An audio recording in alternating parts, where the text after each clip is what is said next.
Seisha. And I hope that you all are doing absolutely splendid, spectacular, wonderful, delightful, and all of that great stuff. And I hope that you all have read or you're planning to read for at least 30 minutes. I hope everybody is doing great wherever you are around the globe, whatever time of day it is. All right. And I have an exciting show. I have a wonderful, absolutely wonderful guest. But before I give her grand introduction, yes, I'm calling it grand because she is grand, y'all. All right. I wanted to tell you guys, for those of you, this is your first time tuning in to Real Reading Talk. And I have three reasons as to why Real Reading Talk was started. And the first reason that I wanted to start this podcast called Real Reading Talk is because I wanted to deal with the lack of zeal and desire in the African American community of our youth as well as adults wanting to read. All right. And which in large, that a big part of that is related to the reading scores across the country being extremely low in the African American community. That's the first reason. The second one is that the reason why I called it Real Reading Talk is because in the Black community, a lot of times when we say we want to have real talk, that means that we don't want no sugarcoating. We want to talk about the elephant in the room. All right, we want to get down to the nitty gritty. All right, so we don't want no filters. We want everybody to just be real, uncut, raw about what it is, what the issues are surrounding literacy or the lack thereof in the African American community. So that's reason number two. And number three is that Real Reading Talk offers real reading solutions. Because a lot of times we can talk, have meetings, pontificate, all of these different things that we can do and have conversations about why Black children as well as adults are not reading and why a lot of the people in the Black community are not doing so well when it comes to reading. But we must offer real solutions and we must apply those solutions. All right, just like we hear the saying, knowledge is power. But actually, I heard this from someone else who said, no, applied knowledge is power. Because we can have all the knowledge in the world. We can read all the books. We can get all the information. We can listen to, go to different classes, webinars, all of that stuff. But if we're not applying it, then guess what? It means nothing. So with that being said, now I am ready to give that grand introduction to my lovely, lovely, awesome guest. Her name, y'all, is Dr. Lynda Mubarak. And Dr. Lynda Mubarak is a retired special education teacher, facilitator, and adult ESL adjunct who read constantly as a child. All right, y'all heard that. Dr. Lynda is an advocate for early literacy. She loves to create stories for young children with an emphasis on community service, global empathy, and human compassion. She is a graduate of P.L. Dunbar High School, Fort Worth, Texas, Christian University, Texas Wesleyan University, Nova Southeast University, and she is an Army veteran, y'all, all right? Dr. Lynda is also a co-host of the Authors Lounge radio show. She enjoys crossword puzzles, live theater, and traveling with her husband, Kyrie, and their rescue dogs, Ebony, Joyce, and Shorty Jr., y'all. I just love that. I love those names. Oh my goodness. Dr. Lynda's favorite charity is the Community Food Bank of Fort Worth, Texas. Stations for Kids is a series of books for children, which emphasize community service, civic responsibility, and are applicable for children in grades 1 through 5. She has published 4 books as of July 18th, 2018. The names of those books are, and I'm making sure I say them clearly because I would love for you all to please purchase these books. Number 1, Stations. Number 2, Carver Park. Number 3, Shorty and the Sullivans. And last and certainly not least, Maxine's New Job. And she is working on her 5th book. Oh my goodness, I told y'all hear this, awesomeness all day long. And she loved reading because she was an avid reader as a child.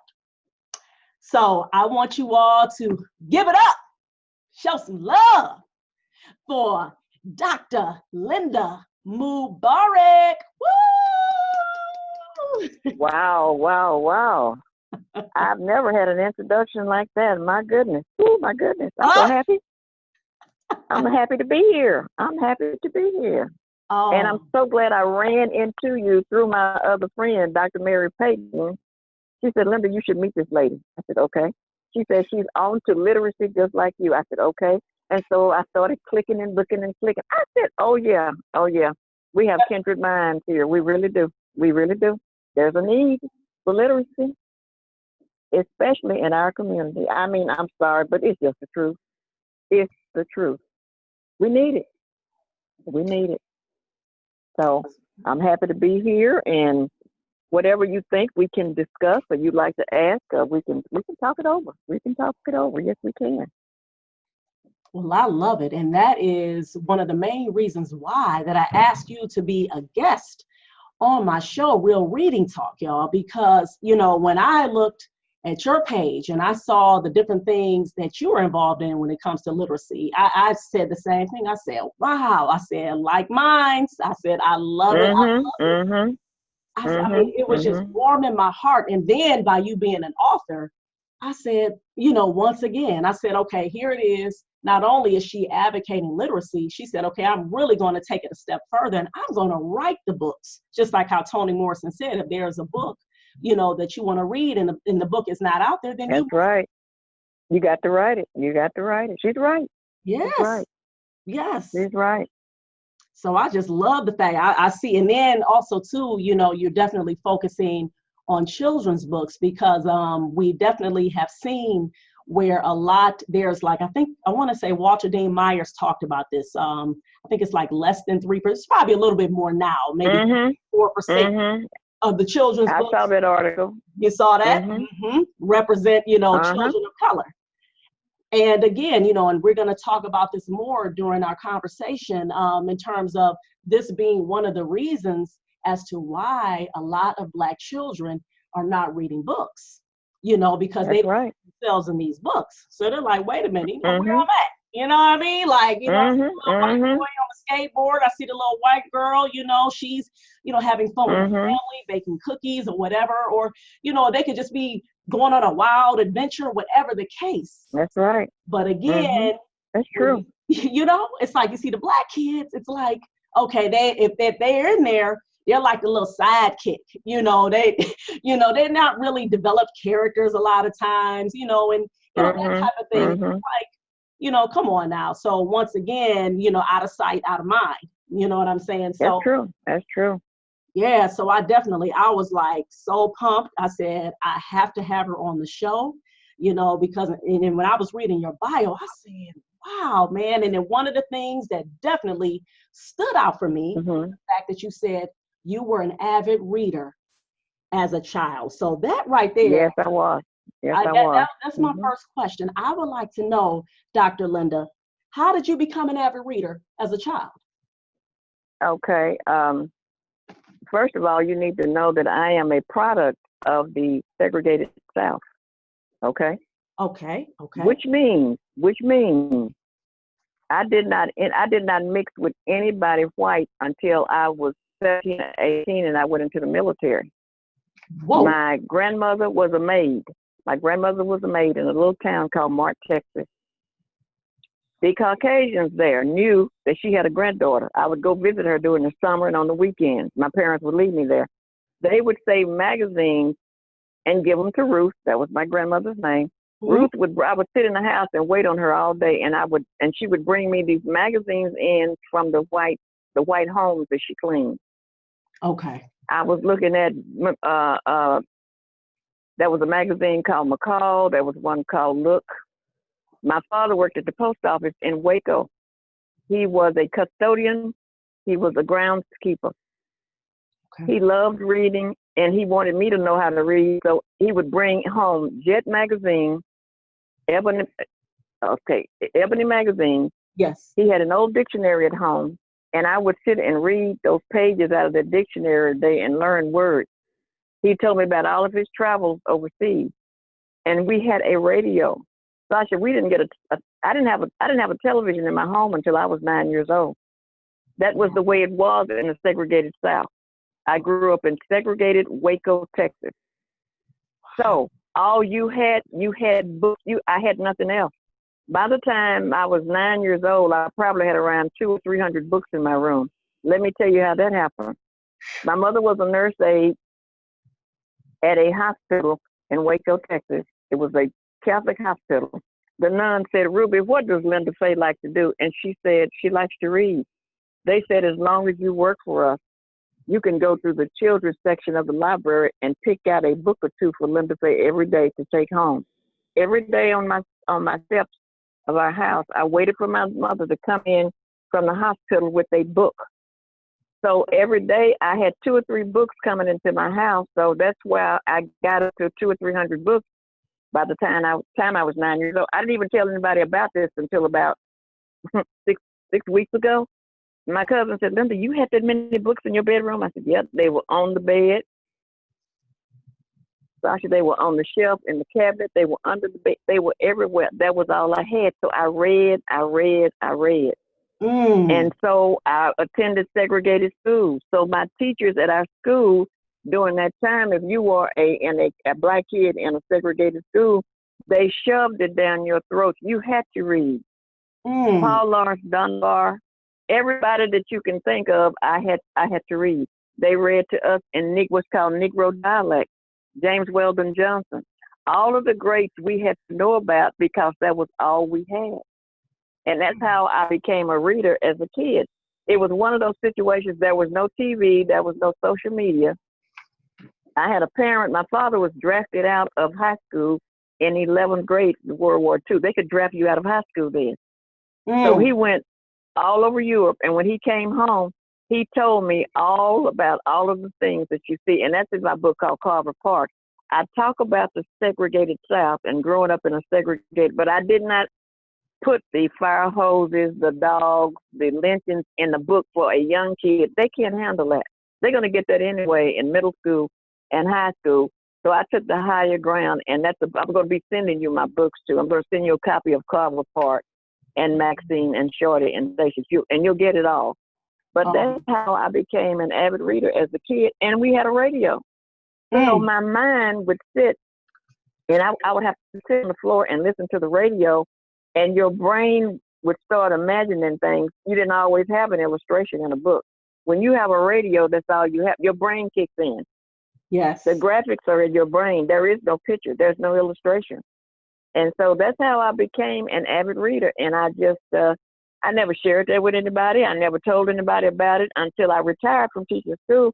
And I started writing the books. They said, Lynda, you had all of that going on when you were in a segregated town? And I said, yeah. They said, why you never talked about it? I said, I don't know. I didn't think anybody was interested. And I didn't. Sometimes you do things, you don't even know why you're doing them. And later on, they make sense like, oh, okay, now I got it. I had no idea that reading all those books by the time I was 9 years old would prepare me to write a book later on in life. It was prep. I didn't know it. Wow. I had a fabulous teacher from Ohio. Okay. He was a music teacher.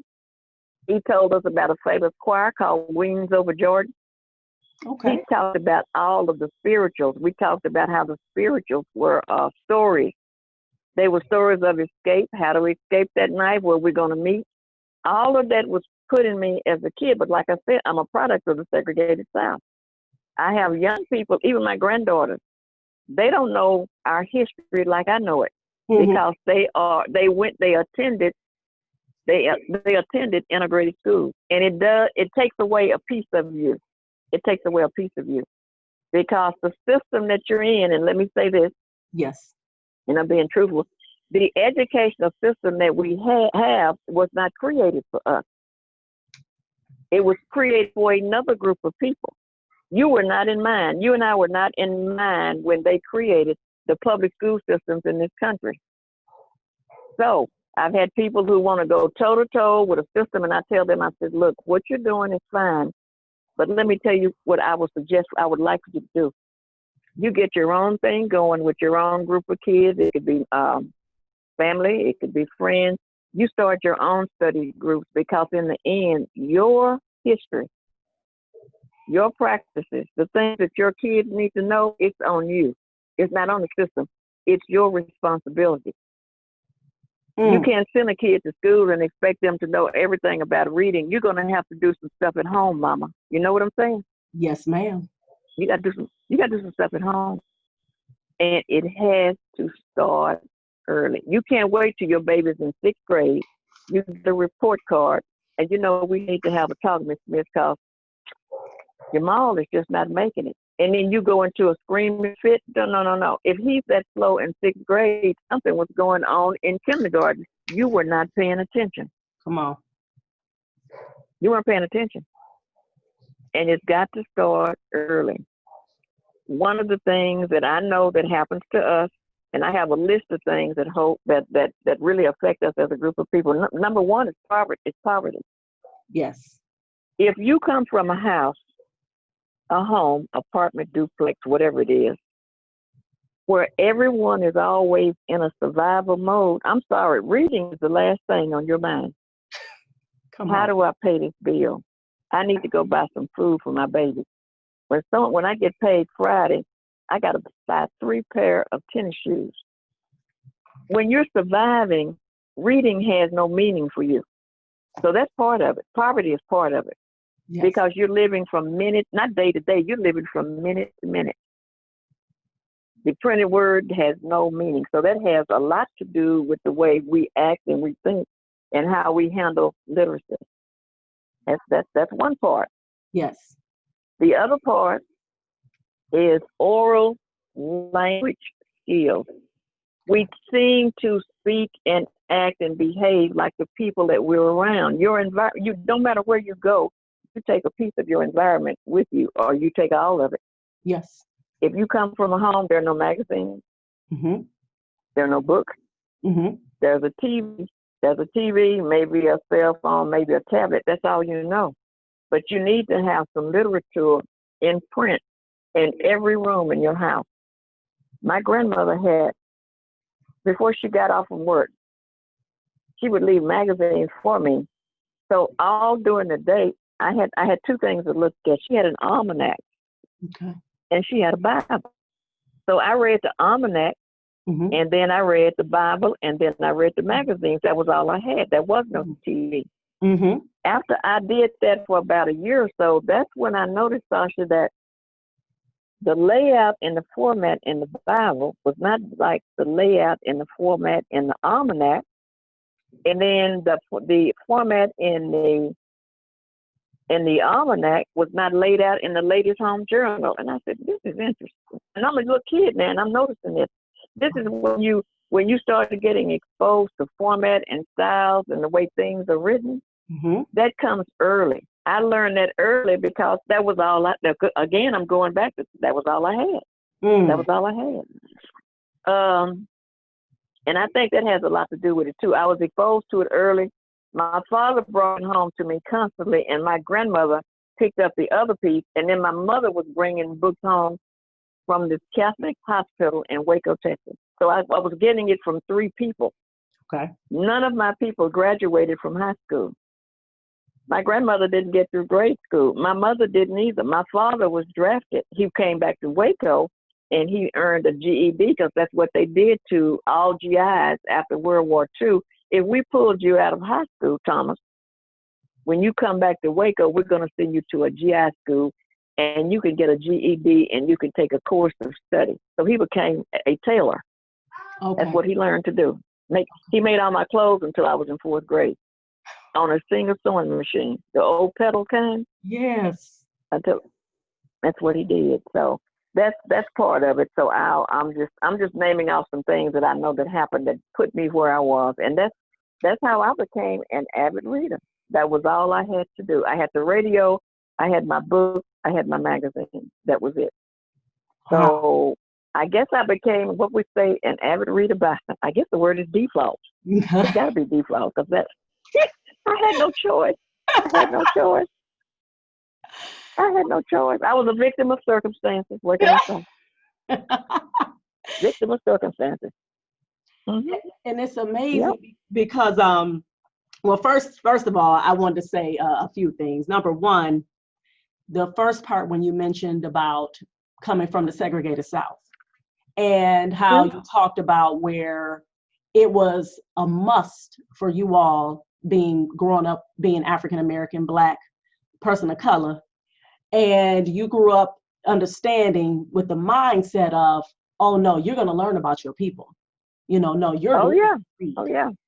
So right there says a lot because quite frankly, and again, y'all, this is Real Reading Talk. This is episode 6. I'm your host, Miss Sasha, and this is the awesome, wonderful Dr. Lynda Mubarak. And again, like I said, some of the things that I've heard, and I agree, this is how I feel as well, real talk, is that when integration was implemented, that actually took away a lot of things in the Black community that we valued, that was very important, being education, being yes, it did. and Yes, you it just did. confirmed it. You just said it, by saying, hey, this Yes. school, because I've heard of that high school, that Paul Lawrence Dunbar High School, right? Yes. Yes. Yes. And, and the thing is that, people have to understand just because you are teaching your children about loving themselves and their own history does not mean that you're teaching them to hate other people. That's right. In That's fact, right. what you're doing is when you are teaching them to love themselves and understanding your history, then it helps you to have empathy for others. It helps you to develop connections with others. It helps you to see like, oh, okay, wow, this is going on in my history. And when you learn about others, then you see the parallels, you see the differences, and you learn to appreciate others. So right there, that says a lot. So that really stood out. And then the aspect of like how you said, you could say that you were a victim of circumstances. You became an avid reader, by default because of the fact number one, that's all y'all had. You had print. That's all we had. Literacy around you. Not until you were That's right. old, then that's when the television got introduced into your homes. Right. Right. So right there, that those two things stood out. And again, then another aspect that you talked about is the educational system and how we have to understand, again, real talk. We have to understand as Black folk is that right. the educational system was not designed for us. No. No. And if you're looking for it to solve your problems, you're looking at the wrong thing. What you do is you implement your own courses of study, your own study group, your own research group.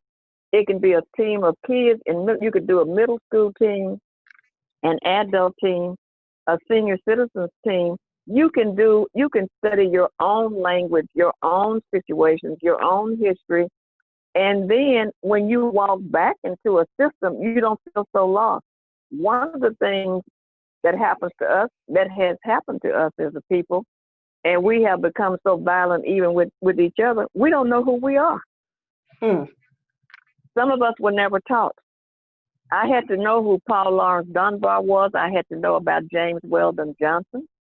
I had to know about Langston Hughes. I had to know about all of these people in 3rd grade. Wow. I had to know about the opera Aida in 3rd grade. I had recognized the theme song from Carmen.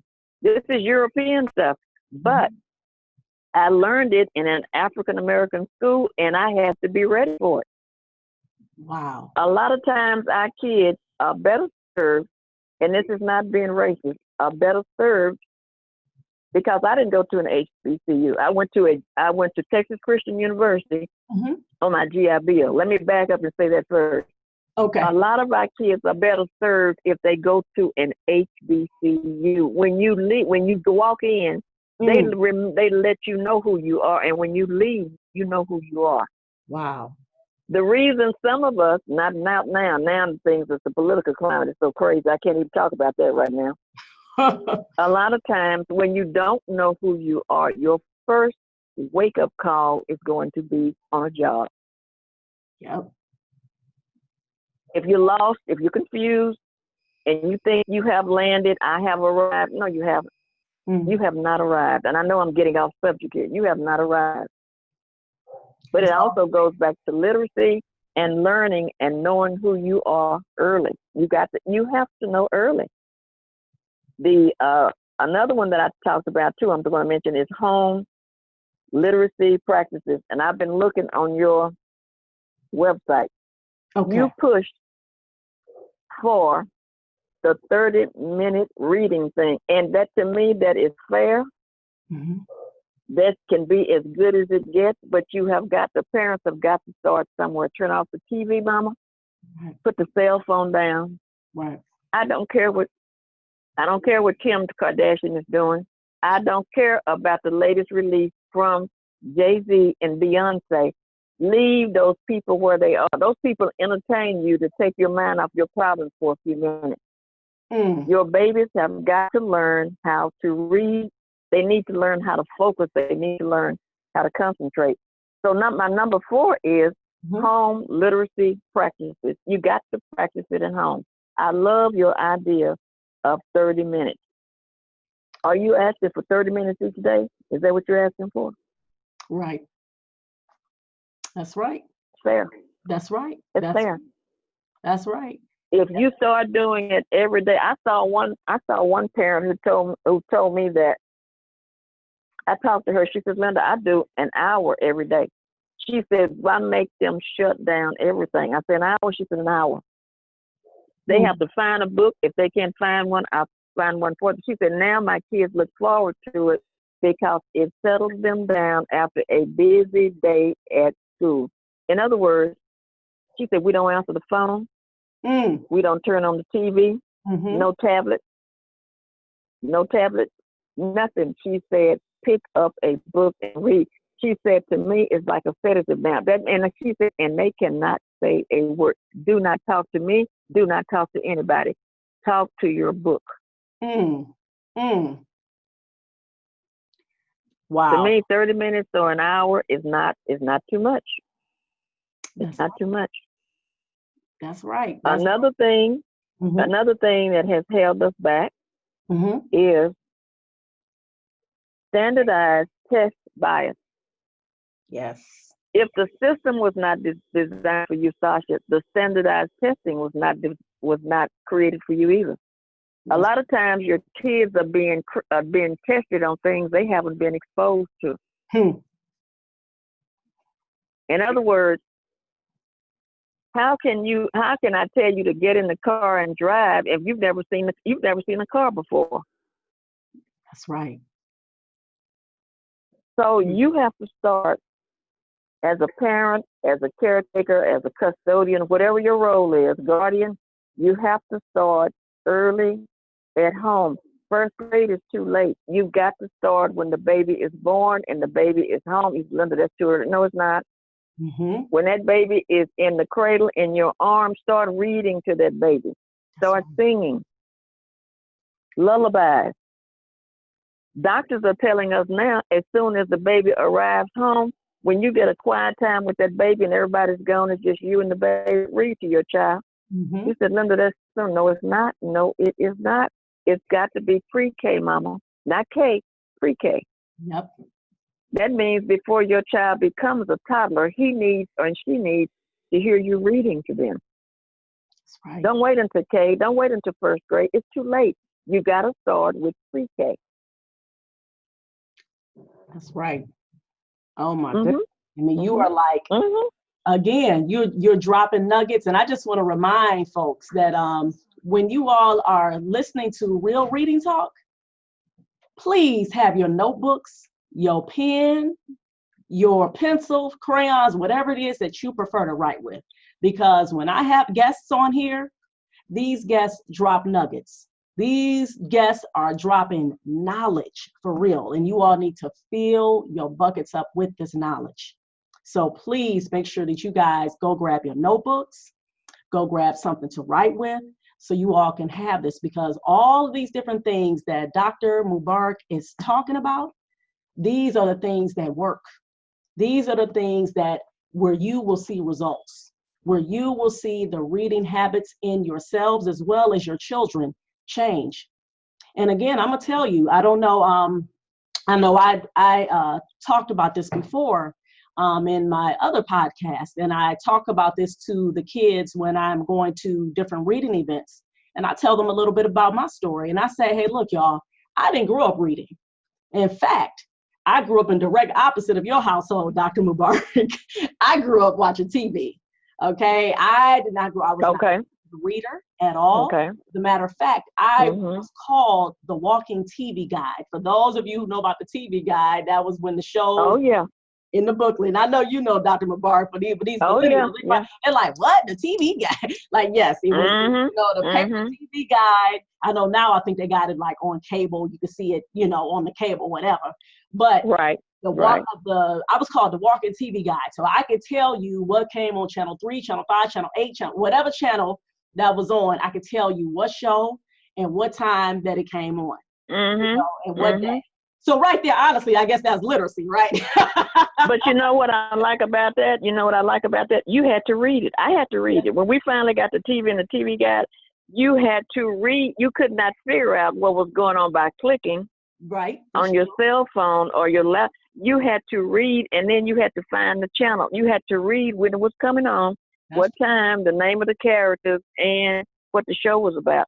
If you say anything now to kids, like you said, about a TV guide, like, what is that? Right. Is it on the screen? No. Is it on the screen? They don't have to really look for anything. Just click and it pops up. We had to turn pages and find it and read it. Wow. So the time, I still think the time that you were born in also has a direct effect on how you came up reading. A lot of kids that I grew up with didn't read. They didn't read as much as I did. I didn't know I was doing anything different when I had 200 or 300 books in my room at 9 years old. I guess in my brain, I thought everybody did, but they didn't. It also has to do with different family practices too. What goes on in one home may not be going on in another home. And it's not a lot of times that people don't care, they don't know. You know what they say, a lack of knowledge? You're not being belligerent. You're not being arrogant. You just don't know. You just don't know. One thing I would like to suggest to help parents out, and the kids, once a week. First of all, everybody in your house that's walking and talking should have a library card. Everybody. Yes. Young and old. Yes. You need to take your kids to the library once a week. That should be part of their, unless they have other school activities on the weekend, that should be part of their Saturday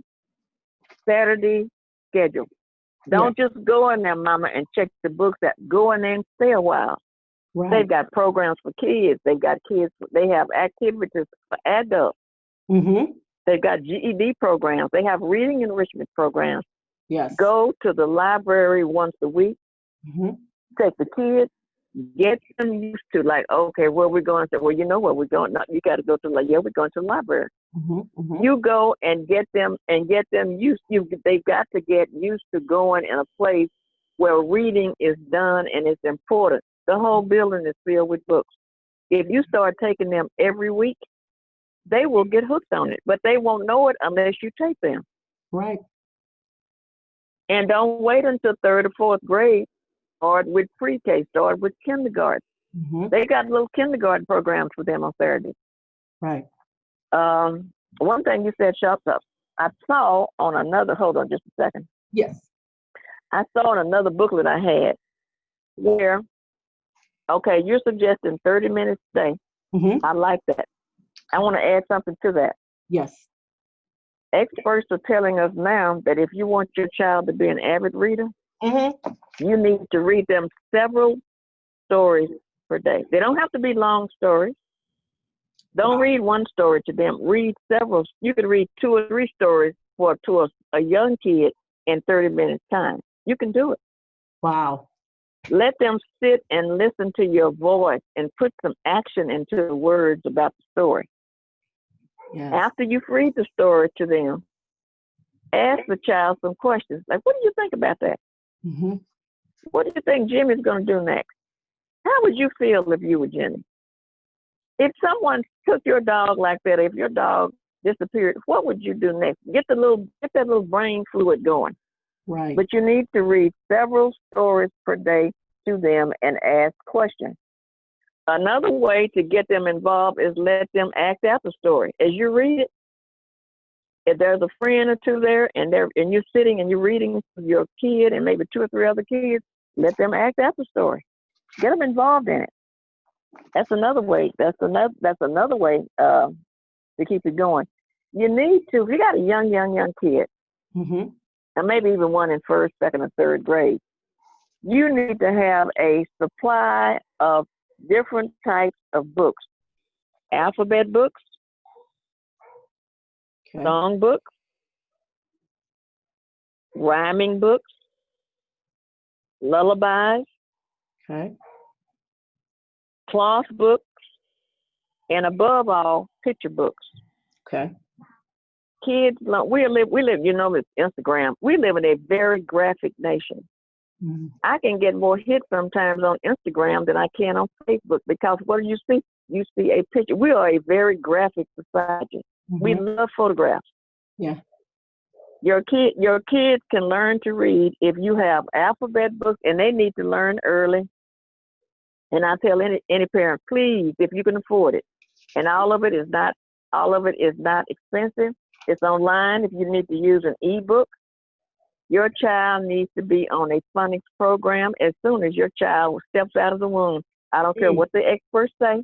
Okay. We all learn to read by phonics. Every letter has a sound. Thank you. The sounds come together to form a word. Yeah. The words go together to make a sentence. The sentences turn into paragraphs. You've got to get on phonics, mama. You got to do it. Yes. If your baby cannot master phonics, your baby is going to get farther and farther behind in reading. Mm-hmm.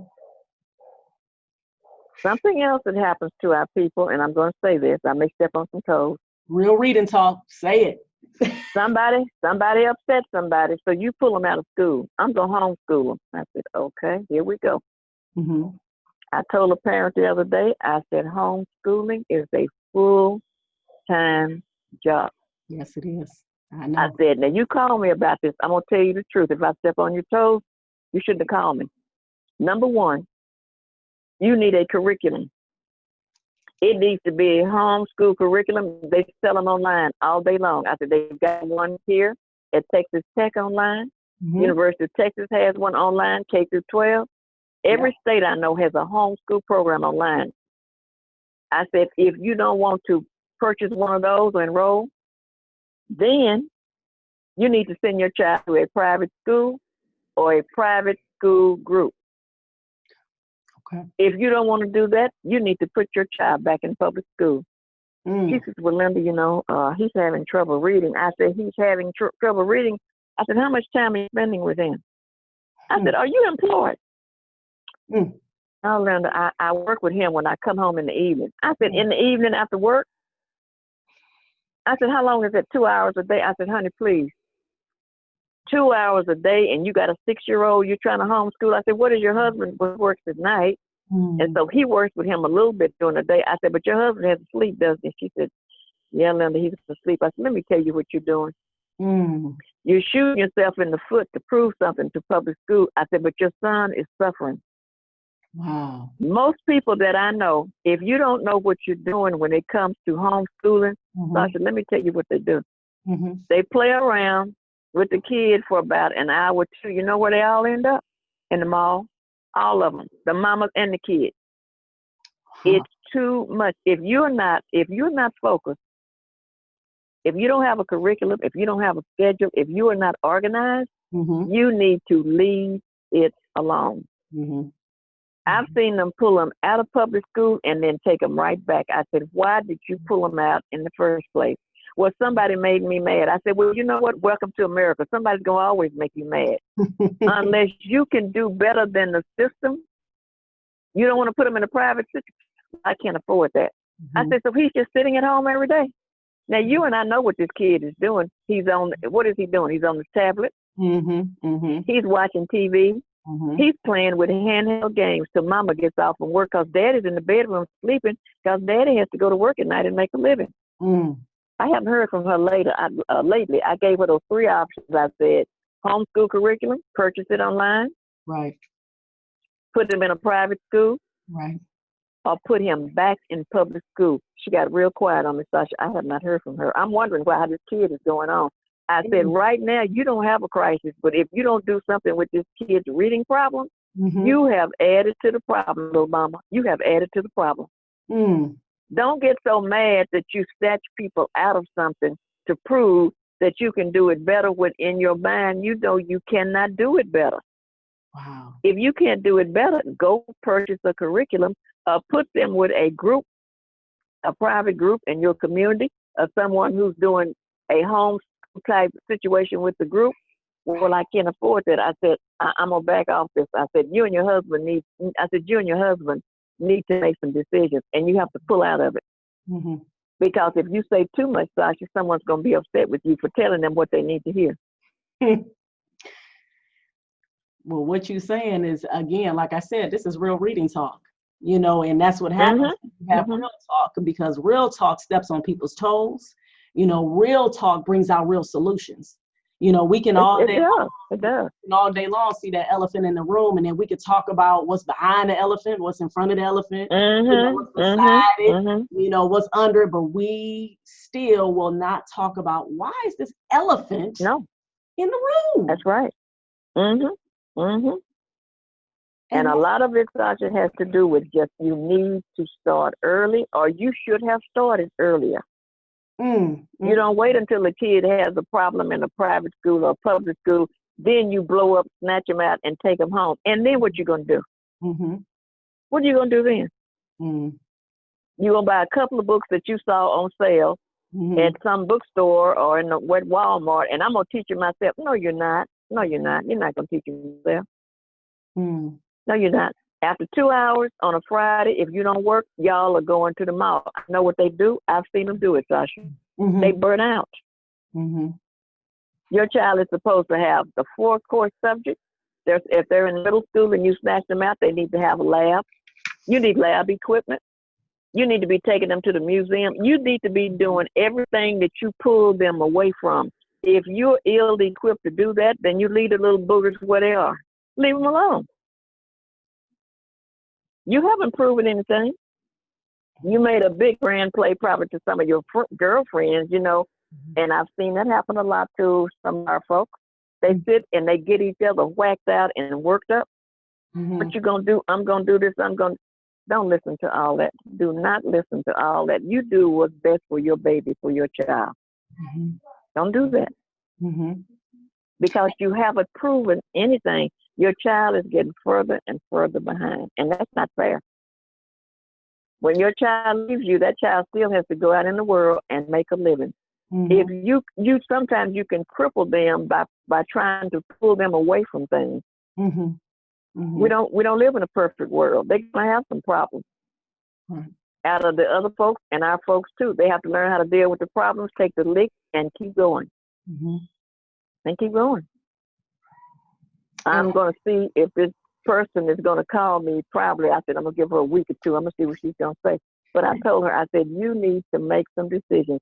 Can you imagine being 6 years old and your mother says you're having reading problems, but she can't work with you until she gets off from work between 5 and 6 o'clock at night?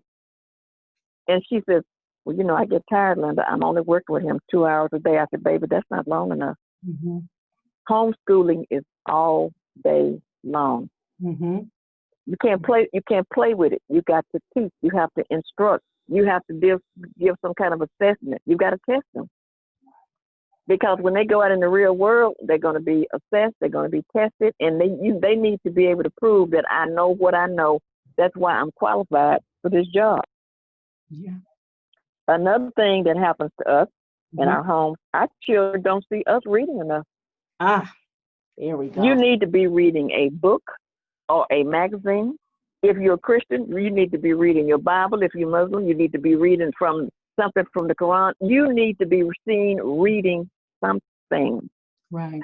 We are seeing whole groups of families now who sit in the house and everybody is on the cell phone. Yeah. How crazy is that? Yeah. You need some printed material in every room in your. I don't care if it's nothing but a magazine. If it's a flyer from the grocery store that talks about what's on sale, you know those little sale flyers that you see.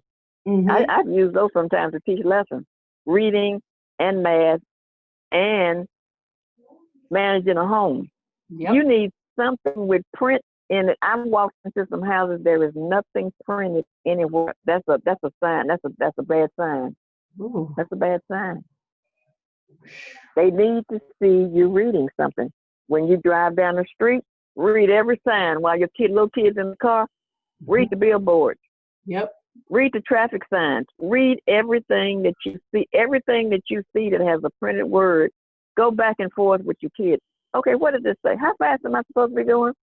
Oh, Mama, you're only going 65 miles an hour. Okay.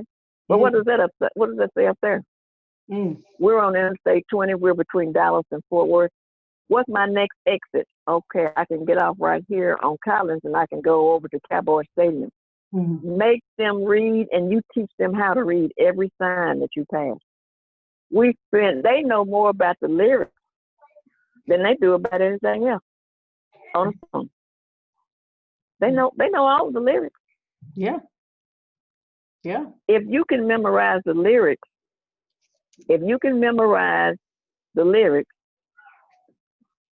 from anything that Snoop Dogg is singing, or anything else that Pitbull, and I like Pitbull. Anything you see Pitbull singing, if you can memorize that, you can memorize words on a printed page. Yes. You can do that. Mm-hmm. Yes. Yes. The grocery store, and when they're walking along with you in the aisle, read the labels, read the prices on the food. Mm-hmm. Show them your receipt after you pay for the food. Mm-hmm. That's a teaching lesson. You know what, baby? Listen, and let me show you what Mama just spent. Mm. You sit there with that receipt, and you all go over, because everything is listed. You know, the store's gonna list everything because they're gonna get their money. Right. Right. Show them the names of everything that you purchased and what it cost. Mm-hmm. Mm-hmm. The cereal boxes that you have at home. While they're eating cereal, but you know what? You know, they always have those cutesy things on the back. Read the cereal boxes together with your kids. Read the cereal boxes, the little ones. Yes. Everything that you read that has a word, it has a meaning for them. Mm-hmm. Mm-hmm. That's right. There's always a way. And even though I fuss about technology, you and I know we can't do it without it. If you have to go to the library, this will help you out too. Mm-hmm. Check out, take books for your kids. Take them home. Get you several books on tape. Take them home. Those are good for your kids. Those are good. Yes. Kids love those, and that's also a way of getting kids hooked on reading too. They love the books on tape, the recordings. They love those. That's right. That's right. And that's so funny because that right there, that's a segue into my area. And I'm glad you said that, because that was one of the reasons why I decided to start uploading videos on YouTube of me reading books to the kids. Number one. Yes, you can catch them. You can catch them with that. You can. Yeah. Because it's like, again, we just like you mentioned, as much as we may fuss about the technology and all of that, and we know, just like how you said, you grew up being an avid reader because you have the technology to compete with. That's right. So, and that was right there, the foundation. But now we're dealing with a whole different animal. We have the internet. The world has changed. The world has changed. Yep. You know, when I wrote this book, I had been on Facebook for 6 years. The guy that, I know our time is running, the guy that did my website, he said, Lynda, are you on Facebook? I said, nope. He said, Lynda, you just wrote a book. What were you thinking? I said, I wasn't thinking. He said, well, baby, let me tell you something, honey. You're going to have to go back on Facebook and open that little account, open that bad girl back up again. I was forced to go back on Facebook, open an account that had been closed 6 or 7 years. And then, because when you have a book, there is no other way. We live in the age of social media, whether I like it or not. It is what it is. Yep. It could be a blessing. People read about you. They want to know what you're about. You're trying to get your message out, and you've got to have social media. The kids can't live without it now. They don't know what a telephone book is. Like, what is that? What is a telephone book? Right. It has no meaning for them. So e-readers are good. Your e-books are good for the kids. The taped books. Anything that's technical that grabs them, I'm sorry, you got to use it. You got to use it. That's right. You always need that. You're meeting But them. my main point, like yours, is you've got to start early. Yes. You got to practice this stuff early. You can't wait until your baby's in trouble at school and not passing a course because of a reading level. It's too late, Mama. It's too late. Yep. It's too late. That's right. That's right. I mean, you hit pretty much every nail on the head with all of the information that you are giving our listeners in terms of the problem, solution. And that's what we talk about here on Real Reading Talk. And and one of the main things I hope that people walk away with is what you said, Dr. Lynda, is that we have to understand that education is in our hands. Quit putting it in your hands. People's hands. Quit sending your babies to school and saying, my baby don't know how to read. Teach them how to read. Huh? Wait a minute. What are you doing, Mama? What are you doing? You're leaving everything on a system. The system deals with hundreds of thousands of kids. Yep. You've got to do your homework at home. That's right. And another thing that I didn't touch on, I'm going to have an interview next week, and maybe you and I can get back together and talk about it again. Yes. Is the dyslexia, the hidden situation of dyslexia in our community. Yes. People, it is not a disease. It's not a death sentence. It is a condition. Dyslexia is not addressed enough in our community. It is hereditary. Most of the time, if people are having difficulty reading, most likely someone else in that family is also dyslexic. But we'll talk about that at another time. It is a condition. If you are dyslexic, you can learn to read. But dyslexia is just like being bipolar. If you're bipolar, someone else in your family, mother, grandmother, aunt, and great aunt, grandparent, somebody else in your family was also bipolar. It's one of those hidden things, like you say, the elephant in the room. That's another problem in our community that needs to be addressed. Like I said, I know you got to go, but if I can just say this, I'm so glad that she had me on the show. I'm so glad that Miss Tasha had me on the show. The big thing, parents, is to what? 2 words. Start early. Start early. Start early. And I'm glad. Don't send them to Miss Tasha when your child is in the 6th grade. By that time, your child is struggling and her head is hurting trying to get the child caught up from 6 years ago, Mama. Yeah. It's too late. It's too late. And the child is too stressed out by then. Too stressed out. That's right. Yeah. That's right. And I'm glad. And even when you mentioned about dyslexia, and I'll just say something real quick to that. For those who may be struggling with dyslexia, your child has been diagnosed with dyslexia, or if you as an adult have dyslexia, there's actually, there's a book that I've been reading that a person can listen to, and it's on YouTube. My YouTube channel is ABC Read, ABC Learn, and the book is called Fish in a Tree by Lynda Mubarak. And that whole, it is an awesome book. It's about a little girl named Allie Nickerson who has dyslexia, and it goes through her whole thing to where how she, her mother didn't know she had it. She had supportive parents, which was great, but she had a teacher who was able to detect there was a problem because he was in tune, he was engaged, he was trying to connect with those children, and that's what wound up found out that she has dyslexia. So just, wanted to share that with the audience. Like, if you wanted to, go ahead and listen to something that's enjoyable, it's uplifting. Okay. It also talks about dyslexia. It's called Fish in a Tree by Lynda Mubarak. And like I said, I've been reading it. So a person, obviously, who may be struggling with reading, they can listen. And that's one of the things that you talked about. And I love that you said that, Dr. Lynda, that reading also can take place by you listening to a book on audio. Especially, that's right. I use those a lot in special ed. My kids loved it because it keeps them glued to the page, because that voice is helping them go through the lines. I love that. I love it. Awesome. That is all. You've been like, dropping nuggets, y'all. I told y'all, I hope y'all had y'all notebooks, pencils, pens, whatever it is, because Dr. Lynda has given us some great tools that we can use to empower ourselves and our children. And again, like you said, you stress the fact our children need to see us reading. And that's why I said with this podcast is not just for children. This is for adults. This is a family podcast. This is for those of you who are out there trying to figure out, how can I get my child to want to read? They keep, they're not doing good in reading. I get calls all the time about how they act silly when it's time to read. They're not doing well on the reading tests. The reading scores are low, all of that.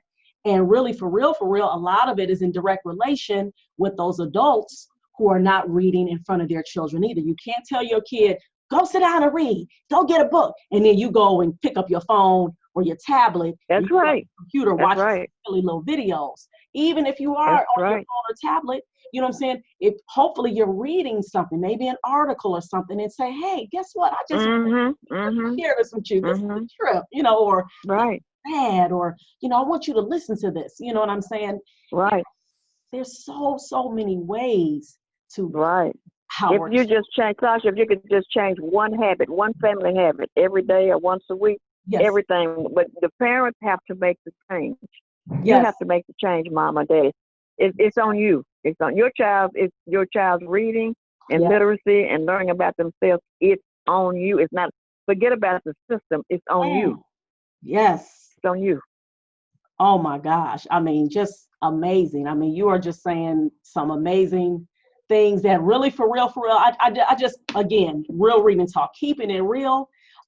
This is not rocket science. All of these different things that Dr. Lynda has spoken about, it's not like you had to go and get some type of big technical degree to figure this out. Like you said, this is old. This is harsh. This is old. This is old folks. You need to do some simple stuff at home. It's some simple things, and it will happen. But if you don't do it, it's not going to ever happen. You got to do it. And it don't matter our economic status, and that's the, I'm glad. No, that does not matter. It doesn't matter our economic status. It doesn't matter where we live. It doesn't matter our background. Any of that. We can empower ourselves. Just like Frederick Douglass said, once you learn to read, you will be forever free. That's right. And a library card is free. I'm sorry, you don't buy library cards. They're free. Thank you. They're free. Thank you. Oh my goodness. Well, I definitely, Dr. Lynda, I want to thank you so much. And before we end, you have to, number one, I want you to tell everybody about the books that you authored.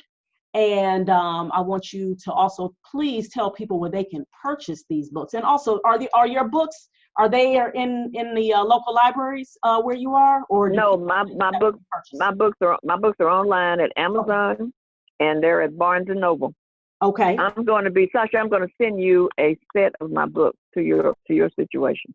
Oh. I'm going to send you a copy of Maxine's New Job, Shorty and the Sullivans, Carver Park, and the one called Stations. That's for teens and young adults, or adults that may be going through a change in life, a transition in life.